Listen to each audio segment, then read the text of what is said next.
தேவனுடைய பரிசுத்த நாமத்திற்கு மகிமை உண்டாவதாக. என்று நாம் தியானத்துக்கு எடுத்துக்கொள்ள இருக்கிறதான வேத வசனம் எபேசியர் 3:8. பரிசுத்தவான்கள் எல்லாரிலும் சிறியவனாகிய நான். ஆமென். அப்போஸ்தலனாகிய பவுல் ஊழியம் செய்யும் போது இயேசு கிறிஸ்துவோடு ஊழியம் செய்து வந்த இயேசுவின் சீசர்களாகிய பேதுரு, யாக்கோபு, யோவான் மற்றும் சில இயேசுவின் சீசர்களின் அவர்களோடு சேர்ந்து ஊழியம் செய்து வந்தார் இந்த பரிசுத்த பவுல்.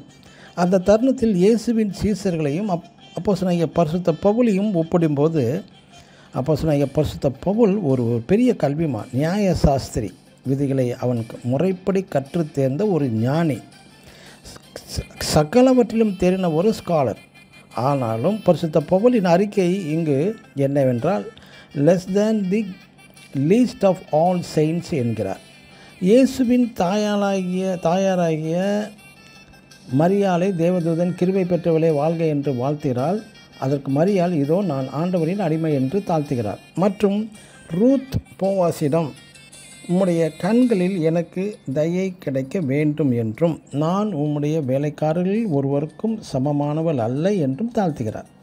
ரூத் தனது மாமியார் நகோமியிடம், நான் உங்கள் மருமகள் ஓர்பாலை காட்டிலும் மேலானவள் என்று பரிசுத்த வேதத்தில் எங்குமே தன்னை புகழ்ந்து சொன்னதும் இல்லை. இதன் உண்மையான கருப்பொருள், உம்முடைய வேலைக்காரர்களில் ஒருத்திக்கும் சமமானவள் அல்ல என்பதுதான் அர்த்தம். மக்காக ஊழியம் செய்யும் எல்லோரிலும் நான் மிக சிறியவள் என்பதுதான். இது போன்றுதான் பரிசுத்த பவுலின் தாழ்மையான ஒரு அறிக்கையும் கூட. எனக்கு அன்பான தேவனுடைய பிள்ளைகளை, தேவ ஊழியர்களை, ஒருவேளை தேவன் உங்களை கொண்டு பெரிய காரியங்களை செய்யலாம். பரிசுத்த வேதத்தில் மறைக்கப்பட்டுள்ள அநேக தாளந்துகளை ஆராய்ந்து உங்கள் மூலம் வெளிப்படுத்தலாம். படிப்பறிவு மிக்க ஒரு ஞானியாக கூட நீங்கள் இருக்கலாம். நீங்கள் எனது திறமையால் பார், எனது ஞானத்தை பார் என்று சொல்லாமல், பரிசுத்த பவுல் போன்றும் ரூத்து போன்றும் எல்லா சூழ்நிலைகளிலும் எல்லா நேரத்திலும் உங்கள் மனத்தாழ்மையை விட்டு விடாமல் கற்றுக்கொள்ளுங்கள்.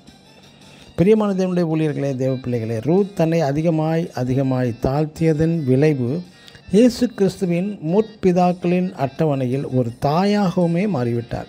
தாழ்மையாய் இருக்க கற்றுக்கொள்வோம். இயேசுவும் கூட மனத்தாழ்மை உள்ளவராய் இருந்தார் என்பதுதான். ஆமென். God bless you.